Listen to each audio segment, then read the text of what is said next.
Hello বন্ধুরা, আজ নীলষষ্ঠী পুজো কেমন করে কাটালাম সেটাই তোমাদেরকে দেখাবো। তো চলো, বাবা শিবকে আমি ঘি মধু মাখাতে শুরু করে দিয়েছি। আর একটা ছোট শিবলিঙ্গ আছে, সেটাও তোমাদেরকে দেখাবো। তো এই শিবলিঙ্গটা একটু অন্যদের থেকে আলাদা না, যে শিবলিঙ্গটা দেখতে পাচ্ছ। হ্যাঁ, এই শিবলিঙ্গ সম্বন্ধে একটু বলে নিই। আমার এক পিসিমা নদীতে স্নান করতে গিয়ে তখন কুলকুলতী পুজোর প্রচলন ছিল, জানো, কার্তিক মাসে সব মেয়েরা করতেন।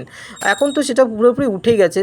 তো নদীতে স্নান করতে গিয়ে শিব ভেবে পুজো করবে বলে এটা নিয়ে এসেছিলো। তো সেই থেকেই আমাদের বাড়িতে বাবা পুজো হয়ে আসছেন, যেন মনে হচ্ছে হাতে গড়ানো শিবলিঙ্গ। দেখো এত সুন্দর না, কি বলবো।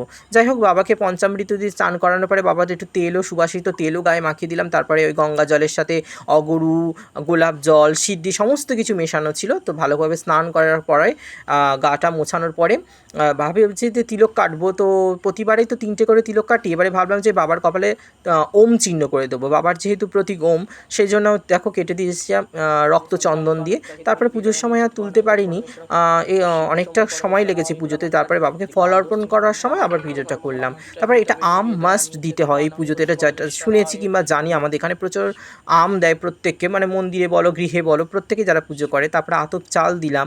বাবার কপালে আতপ চাল দিলে নাকি অন্ন কষ্টের অভাব হয় না। যাই হোক, তো বাবাকে তারপরে সুন্দর করে কর্পূর, ধূপ, দীপ দিয়ে আরতি সারছিলাম আস্তে আস্তে। তো দেখতে পাচ্ছ, তারপরে বাতি জ্বালতে হয়, এটা নিয়ম। এই মানে নীল পুজোর নিয়ম বাতি জ্বালানো। তো বাবার উদ্দেশ্যেই বাতিটা জ্বেলে দিলাম, যে যার পুজো তার উদ্দেশ্যেই জ্বালি। তারপরে বাবাকে হাওয়া করছিলাম সুন্দর করে। এটা আরেকটা সাজিয়ে নিয়েছি আমি, চললাম। আমার বাড়ির পিছনে একটা পুরানো মন্দির আছে, ওই মন্দিরে জল ঢালতে গিয়ে দেখতে পাচ্ছি যে অলরেডি 3-4 জন লাইনে আছে, তাদের পরেই আমার চান্স।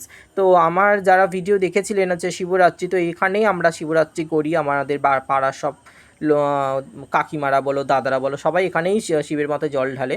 তো আমার মা এখন ধূপ দ্বীপ জ্বালাচ্ছে, মা প্রণামও সেরে নিয়েছে। তারপরে আমি শুরু করেছিলাম আমার পুজো।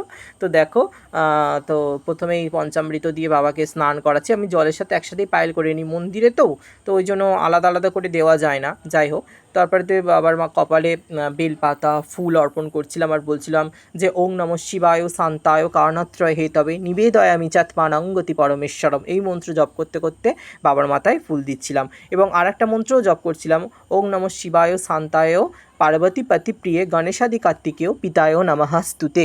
এই মন্ত্র জপ করতে করতে বাবাকে ফুল, বেল পাতা অর্পণ করছিলাম। এবং এখানেও আতপ চাল আমি রক্তচন্দনের সাথে মিশিয়ে এনেছিলাম, যেটা অন্ন কষ্টের অভাব হয় না বলে জানি আর কি। সেই জন্যই বাবাকে দিলাম আর কি। বাবা যাতে খুশি হন এবং আমার প্রতি প্রীত হন, আমার পরিবারকে রক্ষা করেন সমস্ত বিপদ আপদ সমস্ত কিছু থেকে। তারপর ধূপ দ্বীপ জ্বালিয়ে বাবাকে আরতি করলাম, লাস্টে প্রণামও করে নিয়েছি। যেহেতু আমি শিবদীক্ষা, একজন বলে তোকে তো করতেই হবে, সেই জন্য করলাম। জয় বাবা, ভালো থেকো, সুস্থ থেকো।